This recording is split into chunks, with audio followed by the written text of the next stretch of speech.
नमस्ते दोस्तों। पिछले वीडियो में आपने जाना कि हम सभी को प्राप्त अनमोल मनुष्य जीवन का क्या लाभ है। आज थॉमस समूजी ने दूसरे अभ्यास में कहा है, बंधुओं के प्रति जल प्रवाह के समान राग का प्रचलन, शत्रुओं के प्रति अग्नि की तरह प्रज्वलित क्रोध और समस्त हे उपदेयता को भूलकर मोह रूपी अंधकार से युक्त जन्मभूमि को त्याग करना जिन पुत्रों का अभ्यास है। अर्थात दूसरा अभ्यास बहुत ही पावरफुल है। यह शुरू होता है अपनों से लगाव और प्यार, जिसके कारण हड़कंप मच जाता है। यह सुनने में अजीब जरूर है पर सत्य है। जब हम किसी से प्रेम करते हैं तो हम उस प्रेम के बंधन में बंध जाते हैं। फिर हम कहते हैं, मैं तुमसे बहुत प्यार करता हूँ, मैं तुम्हारे बिना जी नहीं सकता। क्या उस समय हमारा मन शांत है? अवश्य ही नहीं। हम पानी से निकले हुए मछली की भांति छटपटाने लगते हैं। हमें चिंता लगे रहता है कि कुछ अनर्थ ना हो जाए। हमें डर है कि वे प्यार करना ही छोड़ देंगे। यहाँ तक कि हम उनके सपने दिन में भी देखते हैं कि काश मैं अपने प्यार के साथ हमेशा रह सकूं, पर ऐसा संभव नहीं है।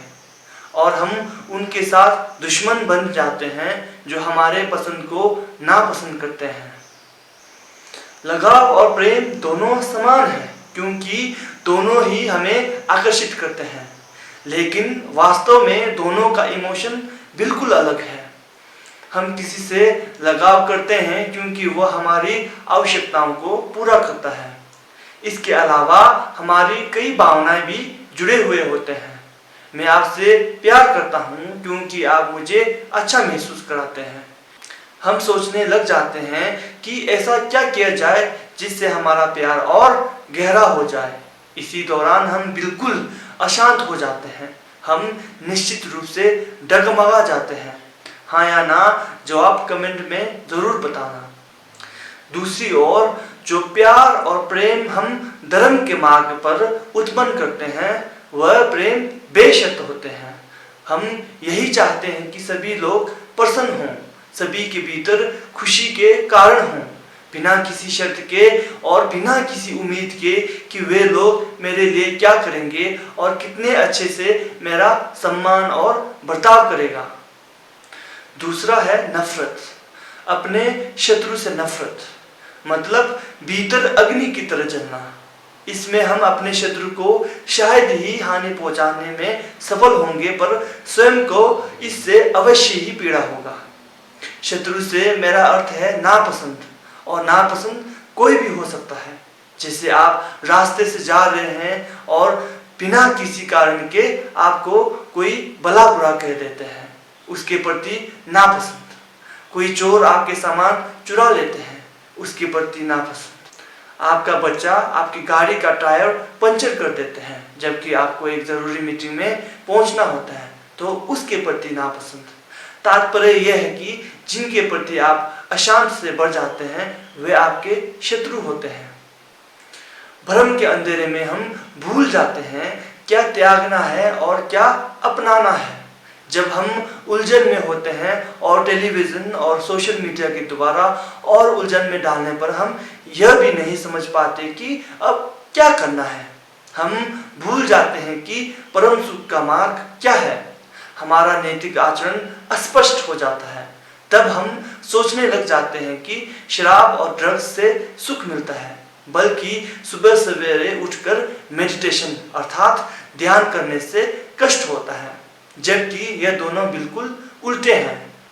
मन उलझन के अंधकार में चूर चूर हो जाता है। हालांकि हमारी इच्छा प्रसन्नता से रहने की है, पर उस स्थान पर हम दुखों के कर्मकांड को जन्म देते हैं। ये तीन पंक्ति जो मैंने बताए हैं, पहला पंक्ति आसक्ति का सूचक है, तो दूसरा क्रोध का, और तीसरा पंक्ति भ्रम को दर्शाता है। ये तीनों जहरीले व्यवहार को इंगित करता है, क्योंकि जब ये तीन जहर हमारे भीतर होते हैं, आसानी से नकारात्मक सोच पैदा करते हैं और सुखी जीवन को नष्ट कर देते हैं। मैंने मेरे पिछले वीडियो में कहा था, हर दुख का निवारण है, तो इनके भी हैं। इन तीनों का समाधान क्या है? इनका समाधान है मूल रूप से इनके वास्तविकता को जानना, जो कि अंतर्निहित अस्तित्व और शून्यता है। और इससे भी सरल मार्ग है संसारिक त्याग, दूसरों को अपने से बांधे न रखना। इसका बिल्कुल भी यह अर्थ नहीं है कि आप अपने फैमिली के साथ बैठकर भोजन करना छोड़ दो। इसका सिंपल सा मीनिंग यह है कि आप अपने उस मैं सेल्फ के पकड़ को खत्म करो जिसके कारण आपको कष्ट होता है। और मैं के पकड़ से छुटकारे के लिए मेडिटेशन का बहुत बड़ा योगदान रहेगा। दूसरे सुझाव तो आपको मालूम ही होंगे कि एक सुखी जीवन जीने के लिए दूसरों के साथ फालतू बहस न करना वगैरह वगैरह। ये मेरा सुझाव है। यदि आप मोनेस्ट्री में शरण लेते हो, चाहे वो कुछ साल के लिए ही क्यों ना हो, वहाँ आपको अभ्यास करने की सलाह दी जाती है।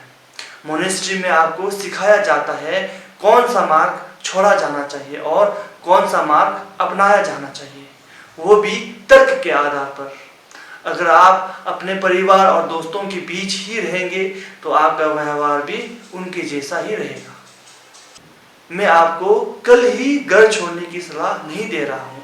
मेरा सलाह बस इतना है कि संसारिक के प्रति अपनी पकड़ न रखें। और हाँ, सुखी जीवन साधारण मनुष्य भी जी सकते हैं और आश्रमवासी भी। बस आपको अच्छे और बुरे का भेद जानना होगा। धन्यवाद, आपने मेरे बातों को इतने ध्यान से सुना।